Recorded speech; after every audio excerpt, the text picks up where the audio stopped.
ان الحمد للہ نحمده ونستعینه ونستغفره ونعوذ باللہ من شرور انفسنا ومن سیئات اعمالنا من يهده اللہ فلا مضل له ومن يضلل فلا هادی له واشهد ان لا الہ الا اللہ وحدہ لا شریک له واشهد ان محمدا عبده ورسوله اما بعد فان خير الحديث كتاب الله وخير الهدي هدي محمد صلى الله عليه وآله وسلم وشر الامور محدثاتها وكل محدثة بدعة وكل بدعة ضلالة وكل ضلالة في النار. اعوذ باللہ السمیع العلیم من الشیطان الرجیم من ہمزہ ونفخہ ونفثہ. بسم اللہ الرحمن الرحیم. رب اشرح لی صدری ویسر لی امری واحلل عقدۃ من لسانی یفقہوا قولی. بسم اللہ الرحمن الرحیم. ان اللہ وملائکتہ یصلون علی النبی یا ایہا الذین آمنوا صلوا علیہ وسلموا تسلیما. اللہم صلی علی محمد وعلی آل محمد کما صلیت علی ابراہیم وعلی آل ابراہیم انک حمید مجید. اللہم بارک علی محمد وعلی آل محمد کما بارکت علی ابراہیم وعلی آل ابراہیم انک حمید مجید. اللہم ربنا آتنا فی الدنیا حسنہ وفی الآخرۃ حسنۃ وقنا عذاب النار. ربنا آتنا من لدنک رحمہ وہیئ لنا من امرنا رشدا. حسبنا اللہ ونعم الوکیل. یا حی یا قیوم برحمتک استغیث ولا حول ولا قوة الا باللہ العلی العظیم. آمین. الحمدللہ آج 20 اگست 2023 کو سنڈے کے دن ہماری یہ قرآن کلاس نمبر 158 کی اسٹوڈیو ریکارڈنگ ہونے جا رہی ہے. آج انشاءاللہ تعالی ہم قرآن حکیم کی سب سے یونیک، سب سے بہترین، انٹرسٹنگ سورت کا آغاز کرنے جا رہے ہیں، اور وہ ہے سورہ یوسف علی نبینا وعلیہ الصلاۃ والسلام. سورہ یوسف مکی سورت ہے، اور بیک گراؤنڈ اس کا یہ ہے کہ جب نبی صلی اللہ علیہ وآلہ وسلم کی مبارک دعوت آہستہ آہستہ مکہ کی سرزمین سے نکل کر دوسرے علاقوں میں پہنچی، تو ظاہر ہے کہ جن لوگوں کی چودھراہٹ سٹیک پہ لگ رہی تھی، انہوں نے آپ صلی اللہ علیہ وآلہ وسلم کی دعوت کو ملائن کرنے کے لیے مختلف قسم کے طریقے اور حربے اختیار کیے. ان میں سے ایک یہ بھی تھا کہ مشرکین عرب سے یہ بات کہلوائی گئی کہ اگر یہ شخص محمد صلی اللہ علیہ وآلہ وسلم واقعی اللہ کے پیغمبر ہیں تو ان سے پوچھو کہ تم ابراہیم علیہ السلام کے ساتھ اپنی نسبت کو جوڑتے ہو، ابراہیمی ہو نسلاً بھی اور عقیدے کے اعتبار سے بھی. تو ابراہیم علیہ السلام کا تو مسکن شام تھا، یروشلم. بنی اسرائیل شام سے کس طریقے سے شفٹ ہو گئے مصر کے اندر. مصر میں اور شام میں 1 مہینے سے زیادہ مسافت کا فرق ہے.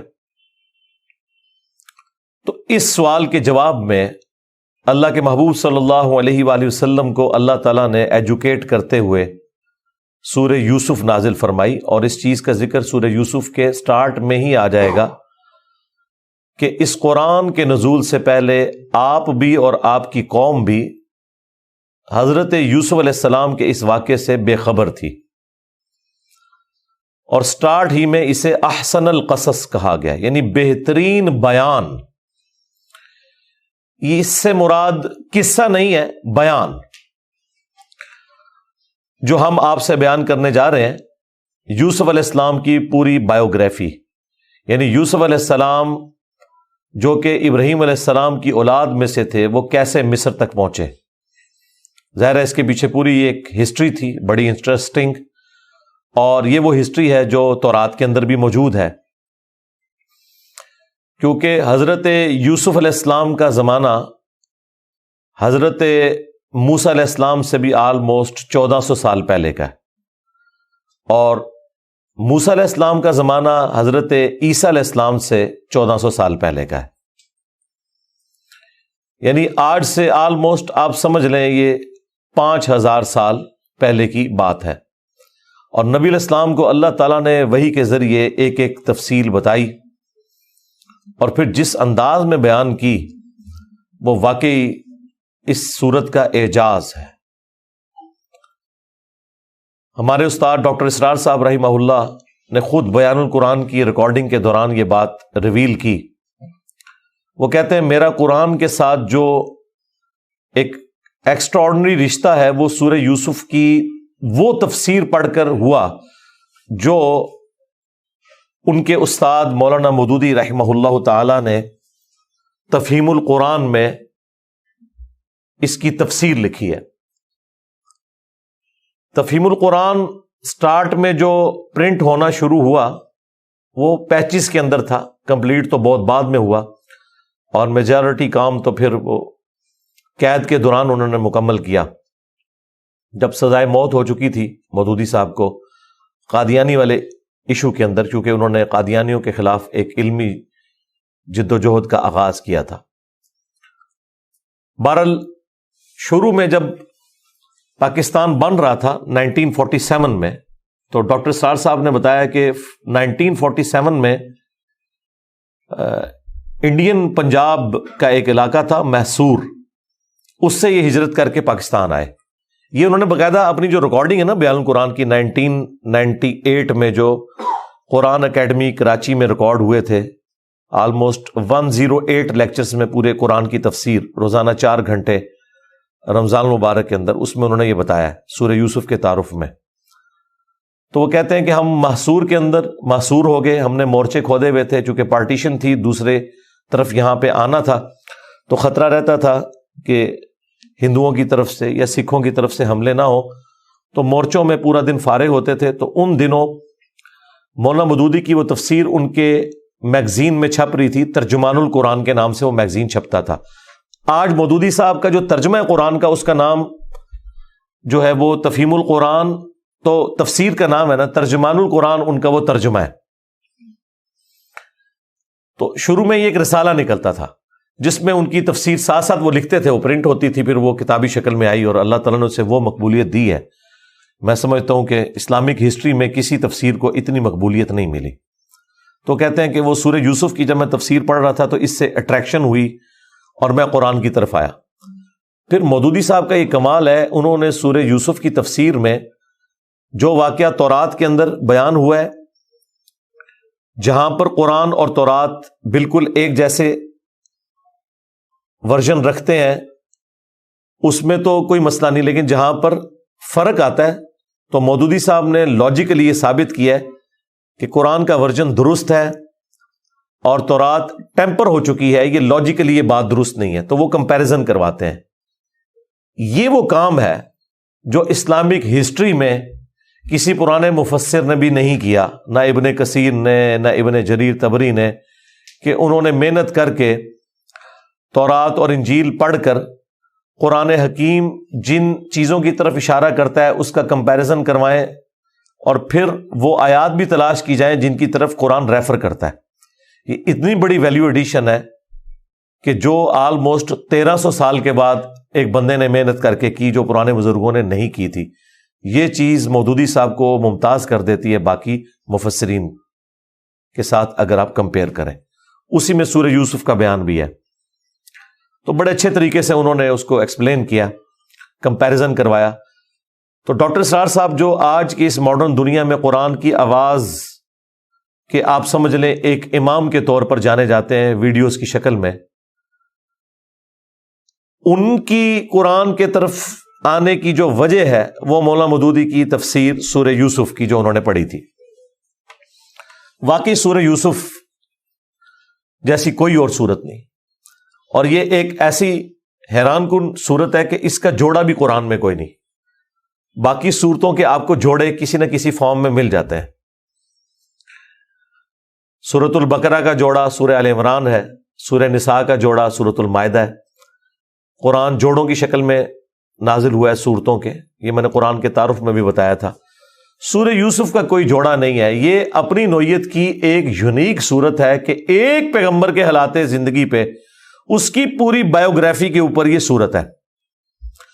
قرآن کا اسلوب ہی یہ نہیں ہے. قرآن تو آپ کو پتا ہے کسی پیغمبر کے بارے میں بات کرتا ہے تو پھر بیچ میں کوئی اور مثالیں, اور پھر نبی الاسلام کے ساتھ مخاطب, پھر مشرکین عرب سے مخاطب, پھر کسی اور پیغمبر کا ذکر. یوں ہر صورت آپ کو سکیٹرڈ فارم میں چھوٹے چھوٹے مضامین میں بٹی ہوئی نظر آتی ہے. لیکن سورہ یوسف ایک ایسی صورت ہے جو کمپلیٹ ایک ہی پیغمبر کے حالات و واقعات کے اوپر ہے, یعنی جس طرح ایک بایوگرافی لکھی جاتی ہے نا, اس فارم میں. اس کے قریب قریب اگر کوئی اور صورت ہے تو وہ سورۃ القصص ہے, موسیٰ علیہ السلام سے متعلق, لیکن وہ بھی اتنی پرفیکشن کے ساتھ پوری تفصیل جس طرح ایک صورت میں آئی ہے نا, وہ یہ صورت ہے, اس کا کمال ہے. اسی لیے قرآن میں اللہ تعالیٰ نے سورہ یوسف کے سٹارٹ ہی میں اسے کہا ہے یہ احسن القصص ہے, بہترین بیان ہے جو ہم تم سے کرنے جا رہے ہیں. سیدنا یوسف علی نبینا علیہ الصلوۃ والسلام کے بارے میں صحیح بخاری میں حدیث ہے, نبی علیہ السلام جب ان کا ذکر کرتے تو کہتے کریم ابن کریم ابن کریم ابن کریم, یوسف بن یعقوب بن اسحاق بن ابراہیم. یعنی کتنا زبردست شجرہ ہے. باپ بھی پیغمبر, کمال کا پیغمبر, اسرائیل ان کا لقب ہے یعقوب علیہ السلام کا, پوری بنی اسرائیل, اور ان کے والد اسحاق اور ان کے والد ابراہیم علیہ السلام اجمعین. میں تو جب بھی سورہ یوسف پڑھتا ہوں نا جی, تو دل کی دھڑکن تیز ہو جاتی ہے, رکت طاری ہو جاتی ہے. یہ ایک ایسی صورت ہے جتنی بار آپ اسے سنیں تو آپ ایک وکھرے جہاں میں داخل ہو جاتے ہیں. کیا سوز و گداز ہے. ایک شخص جو اللہ کا پیغمبر ہے اسے اپنے بھائیوں سے تکلیف اٹھانی پڑ رہی ہے, جو کہ خود ایک پیغمبر کی اولاد ہے, کافر بھی نہیں ہے, اور پھر اللہ تبارک و تعالیٰ انہیں کہاں سے اٹھا کر اس وقت کی جو سب سے بڑی آپ سمجھ لیں امپائر تھی, اس کی سب سے کرٹیکل پوسٹ کے اوپر پہنچا دیتے ہیں. اور بیسیکلی اس میں نبی الاسلام کو بھی تسلی تھی کہ آج تو آپ کو مشرکین عرب کی تکلیفیں اٹھا کر مکے سے مدینہ ہجرت کرنی پڑ رہی ہے, لیکن ایک دن آئے گا کہ آپ فاتح کی حیثیت سے مکے میں واپس آئیں گے. جس طرح آپ کے قبیلے کے لوگوں نے, قریش نے, جو اعلان نبوت سے پہلے آپ سے اتنی محبت کرتے تھے کہ آپ کو صادق اور امین کہتے تھے, اس لیول پہ آپ سے دشمنی نبھائی کہ آپ کو اپنا علاقہ چھوڑنا پڑ گیا. ایک دن آئے گا انہی لوگوں میں آپ فاتح بن کر آئیں گے, اور اس وقت آپ بادشاہ ہوں گے, اللہ کے خلیفہ ہوں گے, اختیار آپ کے پاس ہوگا. جس طرح کہ یوسف علیہ السلام کو ان کے بھائیوں سے تکلیف پہنچی اور انہوں نے ان کو بیچ دیا, وہ غلامی کی زندگی انہیں گزارنی پڑی, اس کے بعد جیل کی زندگی, اور الٹیمیٹلی اللہ تعالیٰ نے انہیں مصر میں آپ سمجھ لیں بے تاج بادشاہی بنا دیا. لیکن وہاں پہ بھی اینڈ رزلٹ کیا نکلا؟ لا تثریب علیکم اليوم, آج کے دن میں تم پہ کوئی گرفت نہیں کروں گا. اور یہاں پر بھی نبی علیہ السلام بھی جب آپ کو پتا ہے مکے میں داخل ہوئے تو آپ نے وہی الفاظ دہرائے جو یوسف علیہ السلام نے دہرائے تھے, لا تثریب علیکم اليوم, آج میں تم پہ کوئی گرفت نہیں کروں گا. یار یہ اخلاقیات پیغمبروں کے ہی ہوتے ہیں, یہ حوصلہ پیغمبروں کے اندر ہی ہوتا ہے. اللہ تعالیٰ ایک خاص انہیں یہ ملکہ دے دیتا ہے, وہ اپنے نفس پر اتنا قابو پا لیتے ہیں کہ اپنے دشمنوں کے لیے اتنا نرمی کا رویہ تمام اختیار کے باوجود, یہ نبیوں کا ہی خاصہ ہے. اللہ تعالیٰ ہمیں بھی اس طرح کے اخلاق میں سے حصہ عطا فرمائے, آمین. اچھا, ایران والوں نے یوسف علیہ السلام کی پوری یہ جو بایوگرافی سورہ یوسف میں آئی ہے، اس کے اوپر ایک تفصیلی فلم 45 اقساط کے اوپر بنائی ہے فارسی زبان کے اندر، اور کئی زبانوں میں اس کی ڈبنگ ہو چکی ہے۔ عربی کے اندر ہو چکی ہے ڈبنگ، اردو زبان کے اندر پیغام والے جو ہیں کراچی کے پروفیشنل ڈبنگ انہوں نے کی ہے۔ آپ کو لگتا ہی نہیں یہ اردو میں فلم بنی ہے یا فارسی میں، اتنی پروفیشنل اس کی ڈبنگ ہے۔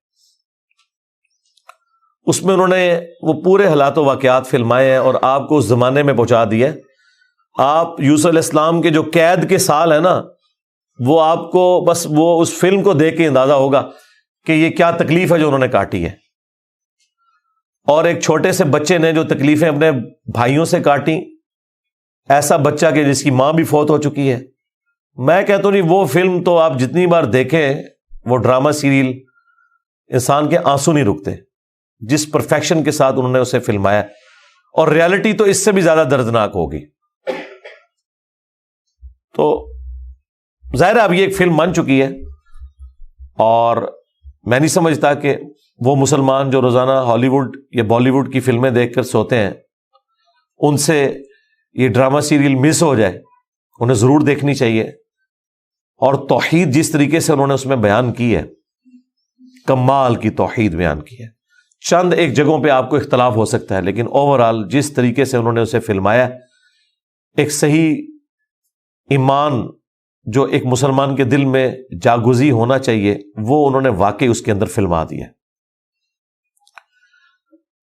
میں شروع میں ایک بلو پرنٹ کے طور پر سورہ یوسف میں جو یوسف علیہ السلام کی بایوگرافی آئی ہے وہ بیان کر دیتا ہوں، مختصر سی، تفصیلی میں نہیں کروں گا تاکہ آپ کا ٹیسٹ خراب نہ ہو۔ پھر آپ جب ان آیات سے گزریں گے تو آپ اس ٹیسٹ کو فیل کریں گے۔ یوسف علیہ السلام چونکہ حضرت یعقوب علیہ السلام کے بیٹے تھے، اور ظاہر ہے کہ ان کی لیگیسی کو آگے کسی نے تو لے کے چلنا تھا۔ یوسف علیہ السلام کے 11 بھائی تھے، ان میں سے ایک بنیامین تھے، جو ایسے بھائی تھے کہ ماں اور باپ دونوں کامن تھے، اور باقی جو 10 بھائی تھے وہ دوسری والدہ سے تھے ان کے، وہ خالہ بھی لگتی تھی ان کی، یوسف علیہ السلام کی، اور ظاہر ہے کہ ماں بھی تھی کیونکہ ان کے والد نے ان سے نکاح کیا ہوا تھا۔ 10 بیٹے اس ماں سے تھے، 2 یہ تھے، اور آپس میں ان کا ایک حسد والا معاملہ ہو گیا شیطان کی وجہ سے۔ ظاہر ہے کہ اب باپ کی لیگیسی کو کس نے آگے لے کے چلنا ہے، وہ ظاہر ہے وہ تو باپ نے تو ڈیسائیڈ ہی نہیں کرنا، وہ تو اللہ نے ڈیسائیڈ کرنا ہے۔ اب یوسف علیہ السلام کو اللہ تعالیٰ نے ایک خواب دکھایا، اور خواب انبیاء کے حق میں وحی الہی ہوتا ہے۔ بخاری مسلم میں حدیث ہے کہ خواب نبوت کا 46واں حصہ ہے۔ حضرت ابراہیم علیہ السلام کو بھی خواب میں ہی دکھایا گیا تھا، سورہ صافات میں آتا ہے کہ میں اپنے بیٹے کی قربانی کر رہا ہوں، اسی لیے انہوں نے اسے ایگزیکیوٹ کرنے کی کوشش کی، اور اللہ تعالیٰ نے فدیہ بھیج دیا۔ لیکن ایگزیکیوٹ اتنی بڑی ایکٹیویٹی کو کرنا کہ بیٹا قربان کرنا، اسی لیے تھا کہ وہ وحی الہی تھا۔ یوسف علیہ السلام کو اللہ تعالیٰ نے چھوٹی عمر کے اندر ہی 10-12 سال کی عمر میں ہی یہ خواب دکھایا کہ 11 ستارے اور سورج اور چاند انہیں سجدہ کر رہے ہیں۔ اس خواب کا ذکر انہوں نے اپنے والد سے کیا۔ ظاہر ہے اس زمانے میں تو والد ہی ڈائریکٹ ٹریننگ کیا کرتے تھے اپنی اولاد کی، اور ایک بڑی فرینکنس ہوتی تھی، اور پھر نبی کی اولاد۔ حضرت یعقوب علیہ السلام کو پتہ چل گیا کہ میری اس نبوت کا وارث اب یہ ہونے والا ہے، یعنی 12 بچوں میں سے اس کے سر کے اوپر یہ تاج نبوت سجنا ہے۔ تو ظاہر ہے باقیوں نے تو حسد کرنا ہے، حسد تو آ ہی جاتا ہے، آدم علیہ السلام کے بیٹوں میں آیا تھا، تو یہ اولاد آدم والا ہی معاملہ ہے۔ بہرحال وہ حسد آیا۔ حضرت یعقوب علیہ السلام نے یوسف علیہ السلام سے کہا تھا کہ اس خواب کا ذکر تم نے اپنے بھائیوں سے نہیں کرنا، ورنہ وہ تمہارے خلاف کوئی نہ کوئی چال چلیں گے۔ لیکن بہرحال یہ خواب والی بات کسی طریقے سے لیک ہو گئی، یوسف علیہ السلام نے تو نہیں کی، لیکن شاید آپ کی بیوی نے سنی اور انہوں نے باقی بیٹوں تک بات پہنچا دی۔ بہرحال کچھ ہوا ایسا معاملہ، اور ان کو اس اعتبار سے بھی اشارے مل گئے کہ یوسف علیہ السلام کے ساتھ زیادہ برتاؤ ایکسٹراڈنری کرتے تھے یعقوب علیہ السلام، کیونکہ انہیں پتا تھا کہ یہ اللہ کے پیغمبر ہیں، اور انہوں نے اس توحید کی دعوت کو میرے بعد آگے لے کر چلنا ہے۔ حضرت یعقوب علیہ السلام کے جو باقی بیٹے تھے 10، 11واں تو خیر وہ چھوٹا تھا، وہ ان کا چھوٹا بھائی تھا، اس کے ساتھ تو مسئلہ کوئی نہیں تھا۔ وہ 10 بیٹوں نے اپنے باپ سے کہا کہ ہم دیکھتے ہیں کہ آپ بڑے پوزیسو ہیں یوسف کے معاملے میں، اسے آپ ہمارے ساتھ بھیجیں، یہ بھی ہمارے ساتھ کھیلا کودا کرے، جب ہم اپنے جانوروں کو چرانے کے لیے لے جاتے ہیں تو اس کو بھی ساتھ لے جائیں گے، تھوڑی اس کی بھی آؤٹنگ ہو جائے گی۔ تو حضرت یعقوب علیہ السلام کو یہ بات کلک کر گئی کہ یہ کچھ کرنا چاہتے ہیں۔ ان کو تو اندازہ ہی نہیں تھا کہ اتنی بڑی آزمائش ان کا انتظار کر رہی ہے۔ یار 40 سال کی جدائی، آپ امیجن کریں، اور قرآن میں آیا کہ وہ نابینا ہو گئے تھے رو رو کے، اس تکلیف سے وہ گزرے۔ تو انہوں نے کہا کہ مجھے خطرہ ہے کہ تم یوسف کو صحیح طریقے سے دیکھ بھال اس کی نہیں کرو گے، کیئرلیس ہو جاؤ گے، چھوٹا بچہ ہے، کوئی بھیڑیا اس پہ حملہ آور نہ ہو جائے۔ انہوں نے کہا ہمارے ہوتے ہوئے 10 بھائی جس کے ہوں تو پھر تو ہم پھر نام کے ہی جوان ہوئے۔ بہرحال وہ تقدیر میں لکھا تھا، ایسا تو ہونا تھا۔ یوسف علیہ السلام نے وہاں پہنچنا ہی تھا جہاں اللہ تعالیٰ نے انہیں اتنا بڑا منصب عطا کرنا تھا۔ وہی ہوا، تنگ آ کے یعقوب علیہ السلام نے اجازت دے دی، وہ لے گئے یوسف علیہ السلام کو، اور پلان یہ بنایا کہ اسے قتل کریں گے، لیکن ایک بھائی تھا جو آڑے آ گیا، اس نے کہا قتل نہ کرو، ہے تو ہمارا بھائی، ہم اسے کسی کنویں میں ڈال دیتے ہیں۔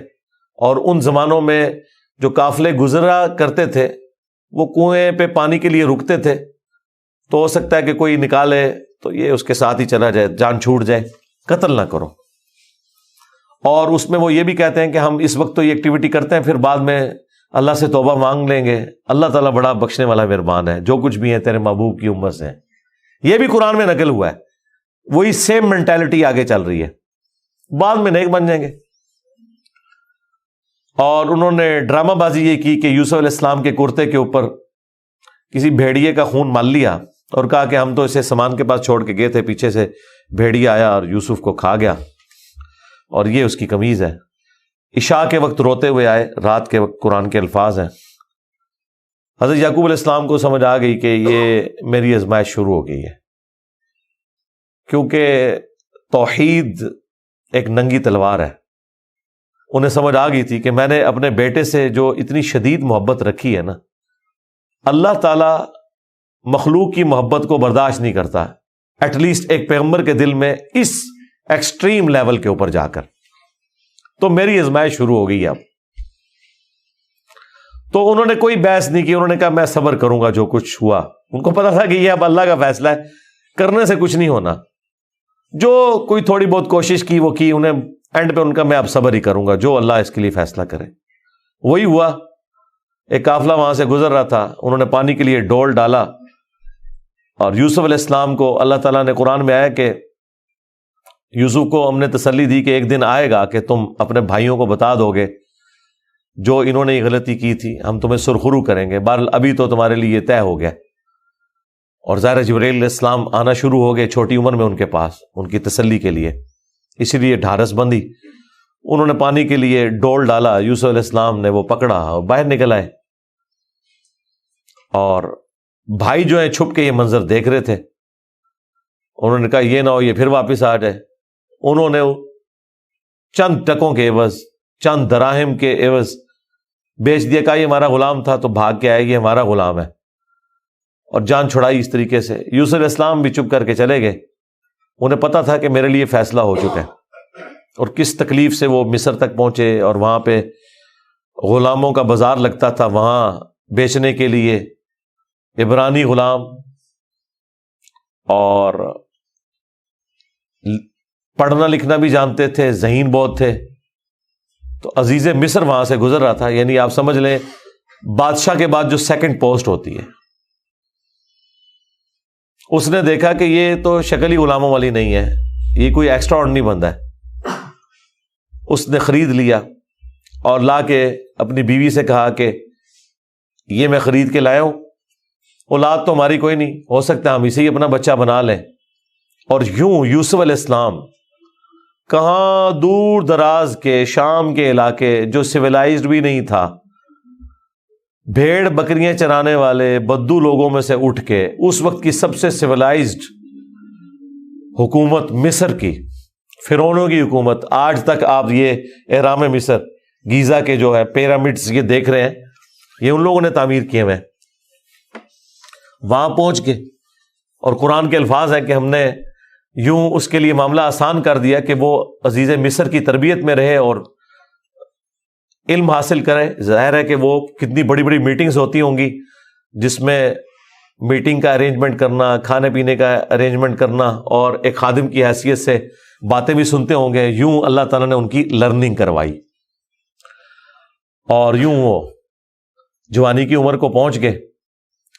اب عزیز مصر کی جو بیوی تھی, ظاہر ہے کہ وہ ادھر کا جو ماحول تھا ایک بے حیائی کا, اس کا وہ شکار تھی. وہ صرف وہ نہیں تھی, باقی عورتیں بھی تھیں. اس کی قسمت مری ہوئی تھی اس اعتبار سے کہ آزمائش سب سے پہلے اس پہ پڑی. یوسف علیہ السلام کو اللہ تعالیٰ نے حسن دیا ہوا تھا, تو وہ ان پہ فریفتہ ہو گئی, اور اس نے کوشش کی کہ انہیں برائی پر آمادہ کرے. دروازے بند کر دیے, قرآن کے الفاظ ہیں, برائی کی طرف بلایا. پہلے بلایا تو کسی اور کام سے تھا, اور اللہ تعالیٰ نے قرآن میں کہا کہ اس عورت نے یوسف کا قصد کیا, یوسف بھی قصد کر لیتا اگر اپنے رب کی نشانی نہ دیکھ لیتا, برہان. اور وہ نشانی قرآن میں نقل نہیں ہوئی, اسرائیلی روایتوں میں ملتا ہے کہ ان کو ان کے والد یعقوب علیہ السلام کی شبیہ دکھائی گئی, جو کہ یوں انگلی سے اشارہ کر رہے تھے کہ بیٹا یہ کام نہیں کرنا, اس طرف نہیں آنا. تو وہ بچ کے, ظاہر ہے اللہ نے فرمایا کہ یہ ہمارے مخلص بندے تھے, یعنی مخلص چنے ہوئے.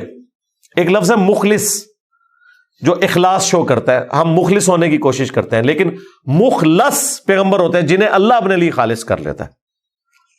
اللہ نے کہا ہم نے بچایا, یعنی انبیاء بھی جو بچتے ہیں نا برائیوں سے, وہ اللہ کی مدد کی وجہ سے.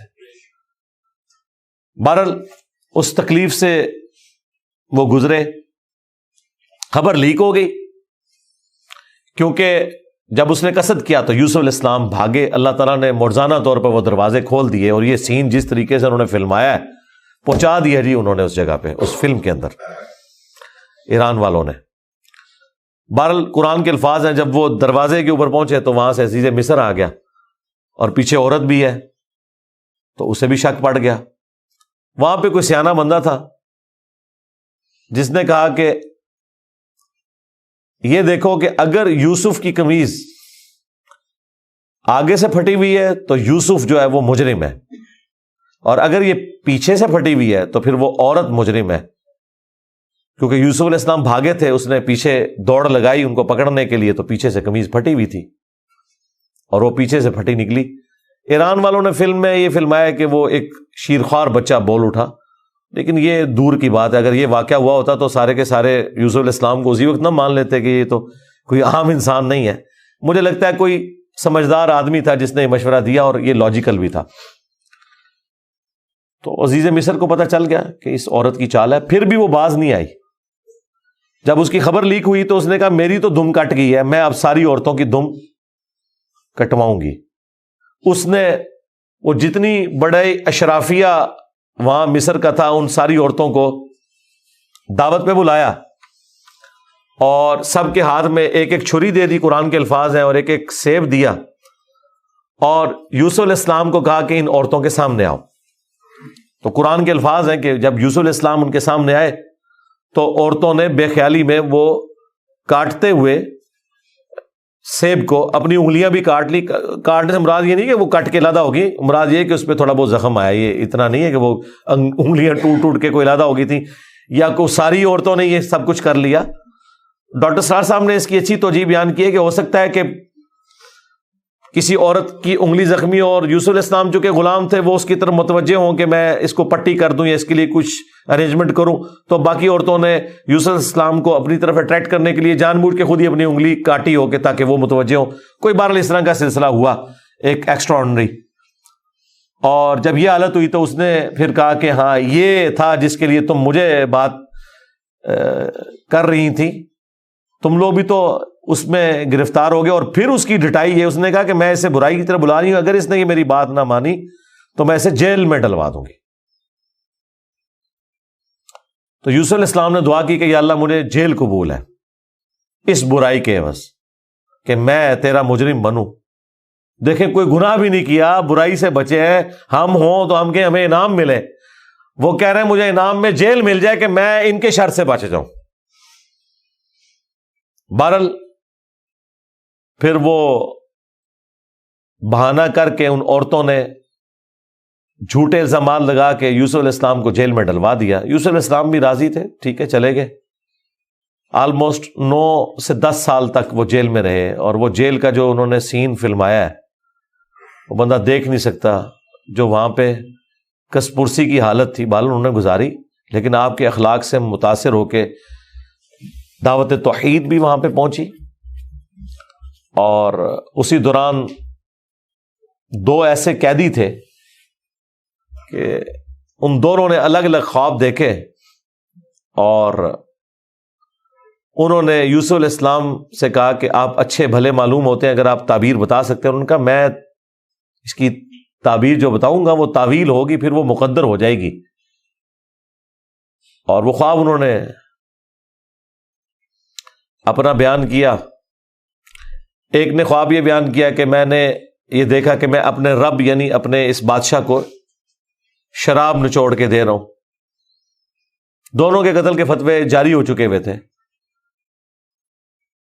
تو یوسف علیہ السلام نے اسے کہا کہ تم عنقریب چھوٹ جاؤ گے. دوسرے نے دیکھا کہ میرے سر کے اوپر روٹیوں کا ایک ٹوکرا ہے اور اس سے جانور پرندے کھا رہے ہیں، تو ان کا تم سولی دیے جاؤ گے اور تمہاری لاش سے جانور کھائیں گے. اور وہی ہوا.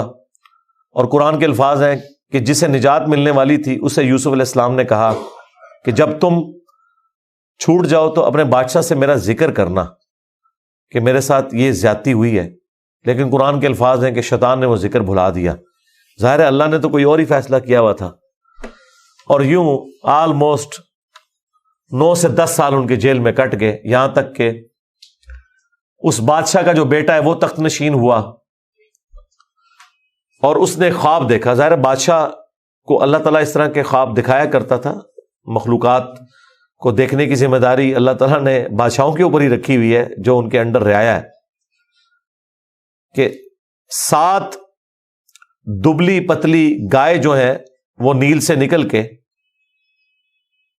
7 موٹی گایوں کو کھا رہی ہیں، اور 7 خشک بالیاں ہیں اور 7 جو ہیں وہ ہری بالیاں ہیں.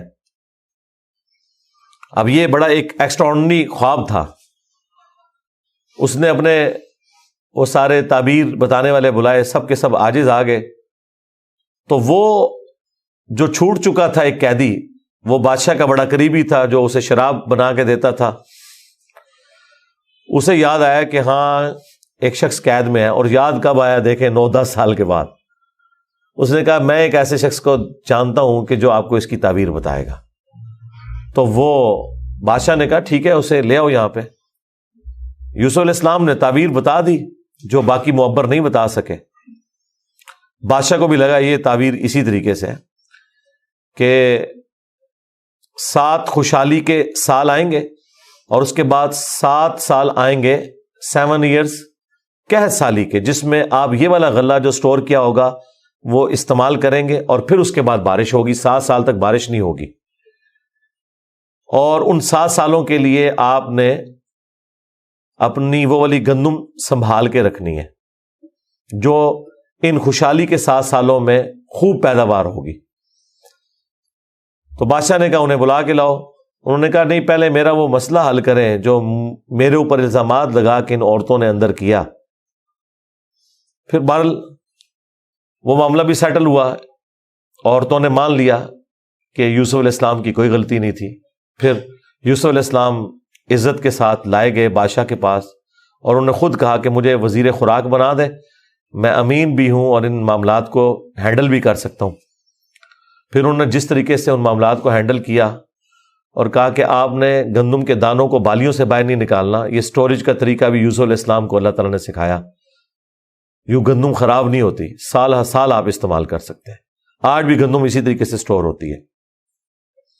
اب وہ کیا سالی صرف مصر تک نہیں تھی، شام تک بھی پھیل چکی تھی، اور وہی بھائی بالآخر گندم کی تلاش میں مصر آئے۔ انہیں تو پتہ ہی نہیں تھا کہ ان کا بھائی یہاں کا بے تاج بادشاہ بن چکا ہے۔ یوسف علیہ السلام نے انہیں پہچان لیا۔ ان تو سوچا ہی نہیں تھا کہ یہ سب کچھ ہوا، کوئی اس وقت انٹرنیٹ کوئی اس طرح کی تو چیز ہے ہی نہیں تھی۔ تو یوسف علیہ السلام نے انہیں غلہ دیا اونٹ بھر کے، اور جاتے ہوئے خادمین کو کہا کہ ان کی جمع پونجی بھی آپ نے ان کے اسی سامان کے اندر رکھ دینی ہے تاکہ یہ متاثر ہوں اور اگلی دفعہ پھر آئیں۔ اور پھر ان سے انٹرویو کیا تو انہوں نے کہا ہمارے تو اس طرح بھائی ہیں، ایک بھائی ہے وہ ہمارے والد صاحب تو اس کو اپنے سے جدا نہیں ہونے دیتے، اس کے اندر وہ اپنے اس بیٹے کو تلاش کرتے ہیں جسے بھیڑیا کھا گیا تھا، اور وہ بیٹا سامنے تھا۔ یوسف علیہ السلام کے بارے میں اللہ تعالیٰ فرماتا ہے کہ یوسف علیہ السلام یہ باتیں سن رہے تھے اور دل ہی دل میں کہہ رہے تھے کہ تم ظالم ہو، لیکن اللہ کی طرف سے اجازت نہیں تھی۔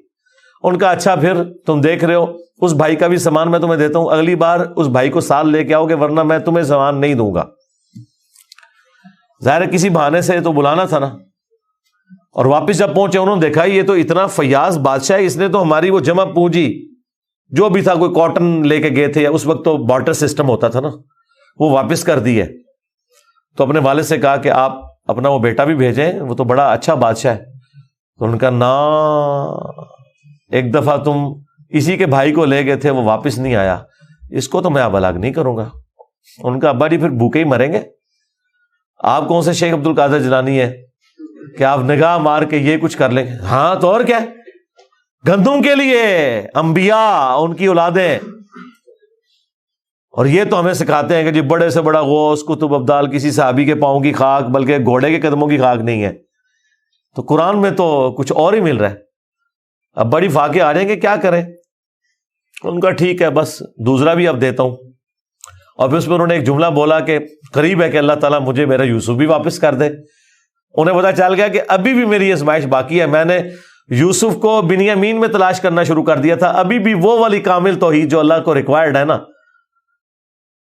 جو پیغمبر سے ریکوائرڈ ہے، ایکسٹرا آرڈنری، والذین آمنوا اشد حبا للہ، اس کا بھی اعلیٰ ترین درجہ۔ تو انہوں نے کہا بہرحال مجھ سے پکا عہد کرو کہ اس بھائی کو واپس لے کے آؤ گے یہاں تک کہ سارے قتل ہو جاؤ، پھر تو معافی ہے، ادروائز تم لوگ زندہ واپس آئے اور اس کو نہ لائے میں تمہیں معاف نہیں کروں گا۔ ان کا جی ابا جی عہد کرتے ہیں، جی میں فکر ہو جائے آپ، ایسے ہی ہوگا۔ لے گئے۔ اب وہاں تو یوسف علیہ السلام نے پلان کیا تھا، جاتے ہی انہوں نے بنیامین کو تو اپنے پاس بلا کے کہا کہ میں تیرا وہ گم شدہ بھائی یوسف ہوں، بلکہ ان کی نظر میں تو وہ سمجھ لیں فوت ہی ہو چکے تھے، اور کہا کہ اپنے بھائیوں کو نہیں بتانا تم نے، میں ایک طریقے سے تمہیں یہاں روکوں گا کیونکہ بادشاہ کے قانون میں تمہیں روک نہیں سکتا۔ تو اس کے لیے قرآن میں الفاظ ہیں کذالک کدنا لیوسف، ہم نے یوسف کو یہ تدبیر سکھائی تھی، ایک ہیلا سکھایا کہ وہ بادشاہ کا ایک قیمتی پیالہ تھا جو بنیامین کے سامان میں انہوں نے واپسی پہ رکھوا دیا، اور جب وہ واپس جانے لگے تو پیچھے سے آواز لگائی گئی قافلے والوں تم چور ہو۔ اور یوسف علیہ السلام کو پتا تھا کہ بنی اسرائیل میں چوری کی سزا یہ ہے کہ وہ شخص پھر غلام بن جاتا ہے جس کی اس نے چوری کی ہوتی ہے۔ ان کا بتاؤ اگر کوئی چور نکلا، ان کا جی جس کے سامان میں نکلا وہ آپ رکھیں اس بندے کو۔ تو انہوں نے مختلف جگہ سے شروع کیا، بنیامین سے سٹارٹ نہیں کیا ورنہ تو پلان ڈسکلوز ہو جاتا۔ الٹیمیٹلی بنیامین کے سامان میں سے نکلا۔ تو انہوں نے کہا ہاں اس کا بھائی بھی اسی طرح چور تھا، اندازہ کریں ہر جگہ وہ ٹھونگ مارتے سن نال نال۔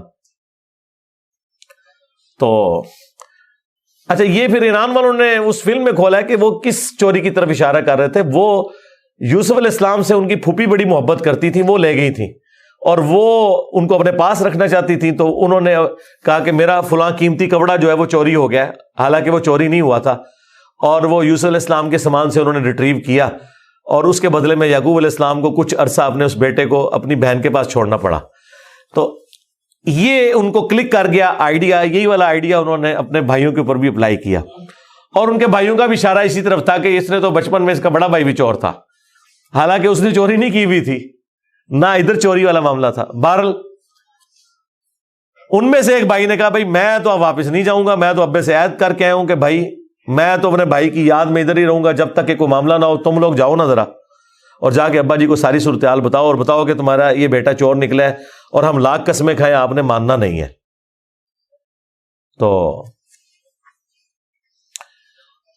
وہ چلے گئے واپس۔ پھر حضرت یعقوب علیہ السلام نے ایک خط روانہ کیا، ریکویسٹ بھیجی عزیز مصر کو، انہیں تو نہیں پتا تھا کہ ان کا بیٹا ہی ہے، اور وہ بڑے دردناک انداز میں انہوں نے اس فلم میں فلمایا ہے۔ الٹیمیٹلی جب وہ اگلی دفعہ واپس آئے، انہوں نے کہا ہمارے ابا جی تو پہلے ہی نابینا ہو چکے ہیں، اب یہ 2 جدائیاں کیسے برداشت کریں گے، آپ رحم کریں، ہم پہ ترس کھائیں۔ پھر یوسف علیہ السلام نے کہا کہ تمہیں یہ ساری باتیں اس وقت نہیں یاد آئیں، تمہیں یاد نہیں تم نے اپنے بھائی کے ساتھ کیا کیا تھا؟ تو وہ جب سٹوری انہوں نے بیان کرنی شروع کی تو انہیں پتا چل گیا کہ یہ وہی یوسف ہے۔ اس نے پوچھا آپ یوسف ہیں؟ ان کا ہاں، دیکھو اللہ نے مجھے کیا کچھ عطا کیا ہے، اور انہوں نے کہا کہ ہمیں معاف کر دیں۔ انہوں نے کہا لا تثریب علیکم اليوم، آج کوئی گرفت نہیں ہے، شیطان نے یہ ہمارے درمیان جدائی ڈالی تھی، کیونکہ اتنے بڑے منصب تک پہنچنے کے لیے تکلیف بھی تو کاٹنی پڑتی ہے نا، حسین بننا کوئی سوکھا تو نہیں ہے، جنتی نوجوانوں کا سردار بننا ہے تو پھر قربانی تو دینی پڑے گی، اور انبیاء کو یہ پتا ہوتا ہے کہ قربانی سے گزر کے ہی آپ مقام حاصل کرتے ہیں۔ انہوں نے کہا کہ یہ میری قمیص لے جاؤ، اللہ تعالیٰ نے وحی کے ذریعے مجھے بتائی ہے یہ بات، جا کے میرے والد کی آنکھوں پہ ملو، اللہ تعالیٰ ان کی بینائی کو واپس کرے گا۔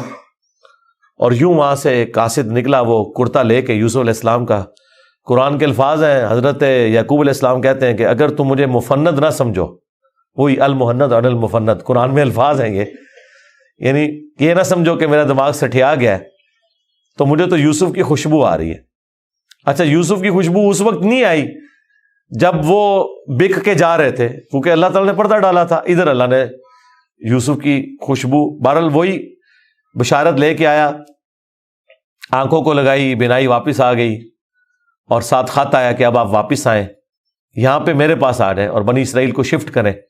وہ سارے ود فیملی وہاں شفٹ ہوئے، وہاں یوسف علیہ السلام آل نال تھے، انہوں نے ایک قطع زمین ان کو دیا، اور یوں بنی اسرائیل وہاں پہ آباد ہو گئے، اور پھر حکومتی لیول پہ رہے، یہاں تک کہ وہاں پہ ایک نیشنل موومنٹ غالب آئی اور ان کو غلام بنا لیا گیا،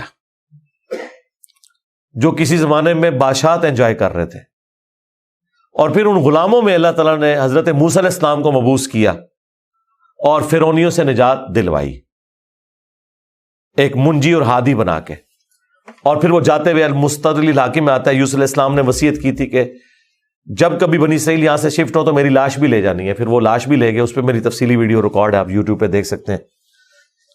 یہ پورے کا پورا ایک معاملہ تھا، اور پھر وہ آخر میں وہی ہوا کہ سجدہ تعظیمی کیا یوسف علیہ السلام کو ان کے بھائیوں نے اور ماں باپ نے۔ ان زمانوں میں سجدہ تعظیمی جائز تھا، جس طرح کہ آدم علیہ السلام کو فرشتوں نے کیا، اور اس امت میں حرام ہو گیا۔ ابو داؤد میں اور ترمذی میں حدیث ہے کہ اگر میں سجدہ تعظیمی جائز سمجھتا تو بیویوں سے کہتا کہ اپنے خامدوں کو کریں اس حق کے سبب۔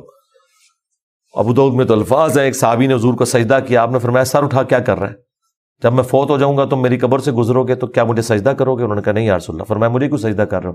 اگر میں سجدہ جائز سمجھتا تو بیویوں سے کہتا کہ اپنے خامدوں کو کریں۔ اور یہ سجدہ تعظیمی، سجدہ عبادت ہمیشہ سے اللہ کے لیے رہا ہے۔ جبرائیل علیہ السلام نے حضرت آدم کو سجدہ عبادت نہیں کیا، سجدہ تعظیمی تھا۔ ان زمانوں میں ٹو باؤ ڈاؤن بھی ہوتا تھا، جھکا بھی جاتا تھا۔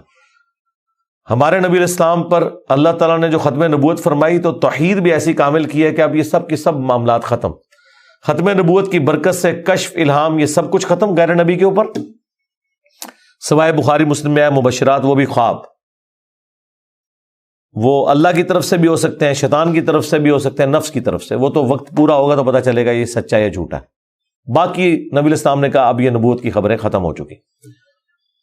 اگلے زمانوں میں یہ ہوتا تھا، اللہ تعالیٰ غیبی خبریں دیا کرتا تھا غیر انبیاء کو بھی، اور اگلے زمانوں میں یہ بھی تھا کہ سجدہ تعظیمی ہوتا تھا۔ اللہ تعالیٰ نے توحید بھی اس امت میں کامل کی کہ سجدہ تعظیمی بھی حرام کر دیا، اور اب کسی کے لیے سجدہ نہیں ہے، بل وہ سجدہ کیا تو حضرت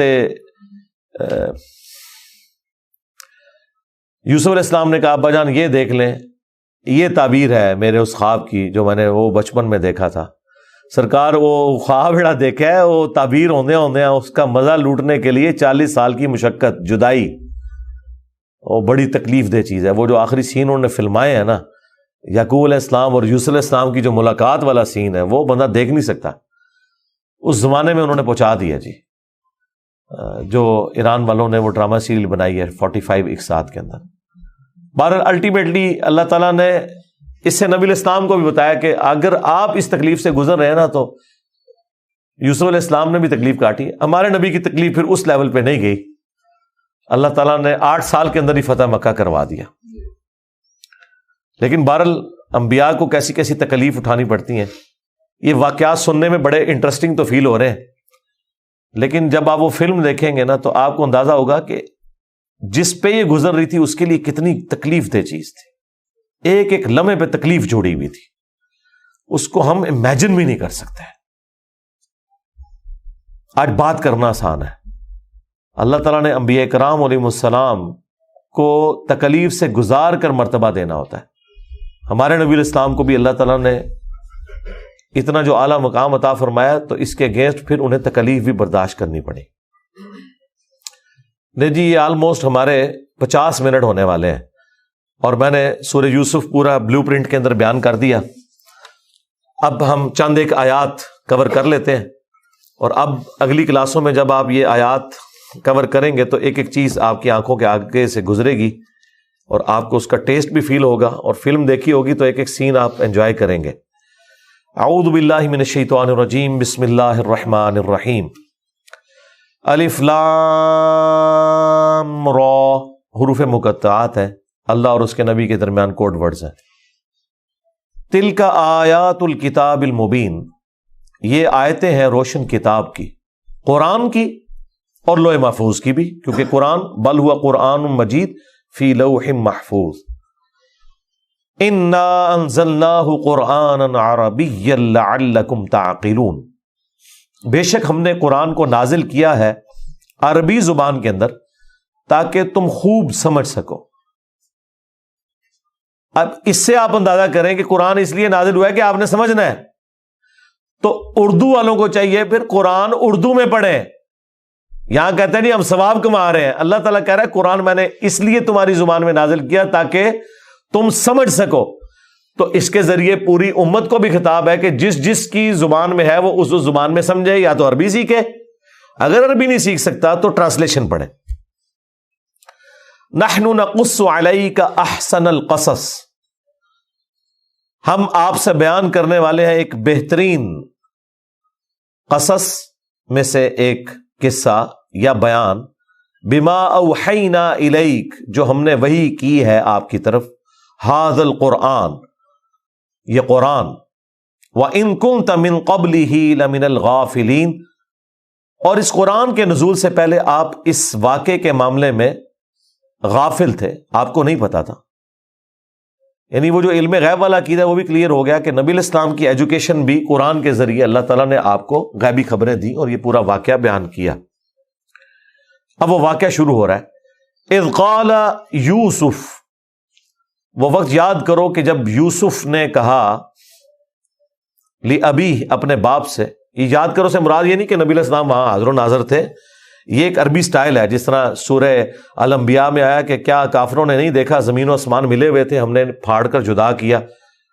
تو وہ کوئی کافر اس وقت حاضر و ناظر نہیں تھے، یہ قدرت کی نشانی کو ایک لٹریچر کی زبان میں بیان کیا جا رہا ہے۔ یا ابت انی رأیت احد عشر کوکبا، اے ابا جان بے شک میں نے یہ دیکھا خواب کی حالت میں کہ 11 ستارے ہیں والشمس والقمر، اور سورج اور چاند، رأیتہم لی ساجدین، میں نے ان سب کو دیکھا کہ وہ میرے لیے سجدے میں گر پڑے ہیں۔ اور یہ ایک تشبیہ تھی، 11 ستاروں سے مراد ان کے 11 بھائی، اور سورج سے مراد ان کے والد، اور چاند سے مراد ان کی ماں۔ قال یا بنی، انہوں نے کہا اے میرے بچے، لا تقصص رؤیاک علی اخوتک، دیکھنا یہ اپنا خواب جو ہے نا وہ اپنے بھائیوں سے بیان نہیں کرنا، فیکیدوا لک کیدا، ورنہ وہ تمہارے خلاف سازش کریں گے، ان الشیطان للانسان عدو مبین، بے شک شیطان تو انسان کا کھلا دشمن ہے ہی ہے، تو ظاہر شیطان اکسائے گا انہیں، حسد کریں گے۔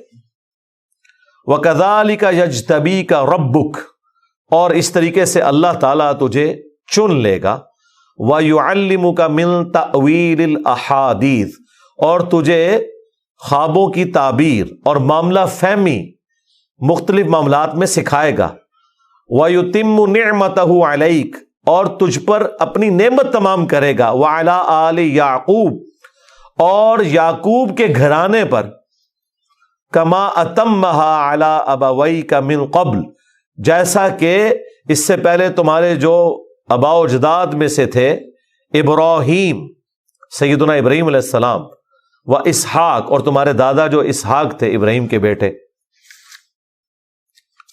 ان ربک علیم حکیم، بے شک تیرا رب علم والا ہے، حکمت والا ہے۔ یعنی تم اولاد یعقوب کے اس حوالے سے وارث ہونے والے ہو، باپ کی خانقاہ کو جو توحید والی ہے یہ آگے لے کر چلو گے۔ لقد کان فی یوسف واخوتہ آیات للسائلین، بے شک یوسف اور اس کے بھائیوں کے اس عبرت والے واقعے میں نشانی ہے ان لوگوں کے لیے جو کہ سوال کرنے والے ہیں، اس میں نشانیاں موجود ہیں۔ جنہوں نے سوال پوچھا تھا کہ ذرا پوچھ کے دسو نا جی ہونا کو لو، اگر نبی نے تھے، اذ قالوا، جب کہ کہا ان کے بھائیوں نے، لا یوسف و اخوہ، کہ یوسف اور اس کا بھائی، احب الی ابینا منا، ہمارے ابا جان کو ہم سے بڑھ کر ہی محبوب ہے، ونحن عصبہ، جبکہ ہم تو ایک پوری جماعت ہے۔ اب یہ ان کے اندر کیوں ہے حسد؟ ایک باپ کی اولاد ہے، ماں ڈیفرنٹ ہے، ستیلے بھائی ہیں ہمارے سب کانٹیننٹ کی لینگویج میں، ورنہ اسلام میں ریلیجن میں نسل باپ سے چلتی ہے، ستیلا رشتہ نہیں ہوتا، ماں کے اعتبار سے وہ ڈیفرنٹ تھے، تو ان کا 10 ایک ماں سے ہیں اور یہ 2 ایسے ہیں۔ اب وہ 2 سے اس لیے محبت کرتے تھے کہ وہ بیچارے ان کی ماں فوت ہو چکی ہوئی تھی، تو ظاہر ہے کہ باپ نے ان بچوں کو زیادہ توجہ دینی ہے جن کی ماں مر چکی ہے، ان 10 کی تو ماں تھی، یہ نیچرل ہے۔ جبکہ ہم ایک مضبوط جماعت ہے، ہم عمر میں بھی بڑے ہیں، اس زمانے میں قبائلی سسٹم کے اندر بیٹوں کی بڑی اہمیت ہوتی تھی۔ ان ابانا لفی ضلال مبین، بے شک ہمارے ابا تو یوسف کی محبت میں ڈوب چکے ہیں۔ اب یہ میں نے ترجمہ کیوں کیا ہے؟ اس کا لفظی ترجمہ تو یہ بھی بن سکتا تھا کہ بے شک ہمارے جو ابا جان ہیں وہ کھلی گمراہی میں ہے۔ اب ضلال مبین قرآن میں جہاں کہیں آتا ہے وہ گمراہی کے لیے آتا ہے، کھلی گمراہی۔ لیکن یہاں پر پیغمبر کے بیٹے جو پیغمبر پر ایمان لائے ہوئے ہیں، وہ اپنے ابا کو یہ تو نہیں کہیں گے کہ وہ کھلی گمراہی میں، ورنہ تو وہ کافر ہو جائیں۔ لہذا یہ ایک ایسا موقع ہے جو یہ بتا رہا ہے کہ قرآن میں ضال کا لفظ صرف گمراہی کے لیے نہیں بولا جاتا، محبت میں ڈوبنے کے لیے بھی بولا جاتا ہے، اور یہ ہے وہ مثال۔ نبی الاسلام کے لیے قرآن میں آیا نا، ما ضل صاحبکم وما غوا، تمہارے نبی نہ کبھی گمراہ ہوئے ہیں نہ کبھی ٹیڑے راستے پر چلے ہیں۔ لیکن دوسری جگہ آیا وَوَجَدَكَ ضَالًّا فَهَدَىٰ، اے نبی ہم نے آپ کو، وہی لفظ آیا ضال پایا اور اپنی طرف راہ دے دی۔ تو وہاں پہ اب ترجمہ ہم گمراہی نہیں کرتے، کیا کرتے ہیں؟ اپنی محبت میں خود رفتہ پایا تو ہدایت کی اعلیٰ ترین منزل پر پہنچا دیا۔ ڈیٹم لیول کی ہدایت تو ہر پیغمبر میں پیدائش سے لے کر اعلان نبوت تک ہوتی ہے، لیکن اعلیٰ درجے کی ہدایت یہ ہے جب اس پہ وحی کا سلسلہ شروع ہو. تو بعض لوگ یہ اعتراض کرتے ہیں کہ آپ یہ ترجمہ کیوں کرتے ہیں, یہ تو اعلیٰ حضرت کا ترجمہ ہے. تو اعلیٰ حضرت نے جو ترجمہ کیا وہ قرآن کی اس آیت کے تحت کیا, ان ابانا لفی ضلال مبین, بے شک ہمارے ابا جان تو یوسف کی محبت میں غرق ہو چکے ہیں. تو اس سے پتہ چلا کہ ضال کا لفظ قرآن میں کسی کی محبت میں ڈوب جانے کو, غرق ہو جانے کو بھی کہتے ہیں. تو نبی علیہ السلام کے کیس میں جب آئے گا وَوَجَدَكَ ضَالًّا فَهَدَىٰ, تو یہی ترجمہ ہوگا, اے نبی ہم نے آپ کو اپنی محبت میں خود رفتہ پایا تو اپنی طرف ہدایت کی اعلیٰ ترین درجے کے اوپر آپ کو پہنچا دیا. کیونکہ دوسری جگہ جب آ گیا مَا ضَلَّ صَاحِبُكُمْ وَمَا غَوَىٰ, نہ نبی کبھی گمراہ ہوئے ہیں نہ کبھی بہرا چلے. یہ وہی ضال لفظ ہے نا, غیر المغضوب علیہم ولا الضالین.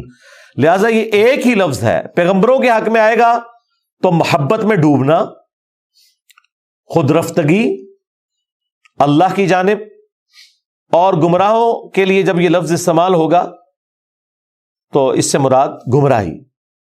عربی زبان میں ایسا ہوتا ہے, قرائن بتاتے ہیں. مولا لفظ آقا کے لیے بھی استعمال ہوتا ہے اور غلام کے لیے بھی ہوتا ہے, بالکل اپوزٹ ورڈ.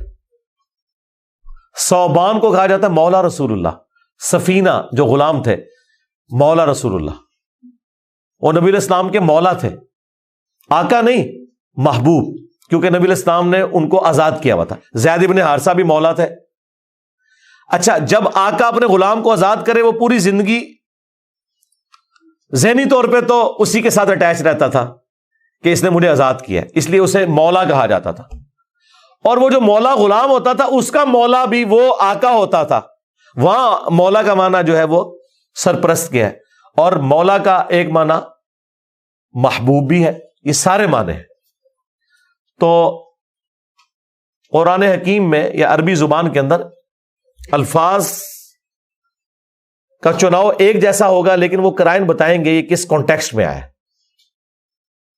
ولد الحرام وہ بچہ جو آؤٹ آف ویڈلاک پیدا ہوا ہے, اور مسجد الحرام حرمت والی جگہ. حرام ایک ہی لفظ ہے, دو مختلف جگہ آپ اس کا ترجمہ اور مفہوم ڈفرنٹ انداز میں کرتے ہیں.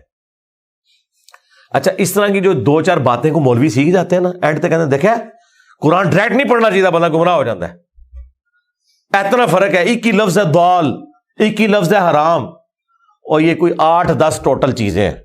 ہم وہ ان پڑھ لوگوں کو بھی سکھا دیتے ہیں, اس کے بعد یہ نہیں کہتے قرآن ڈائریکٹ نہیں پڑھنا چاہیے. ہم کہتے ہیں سیکھ لو بھائی, قرآن نصیحت کے لیے دنیا کی آسان ترین کتاب ہے, کیونکہ نصیحت ہر انسان کی ضرورت ہے.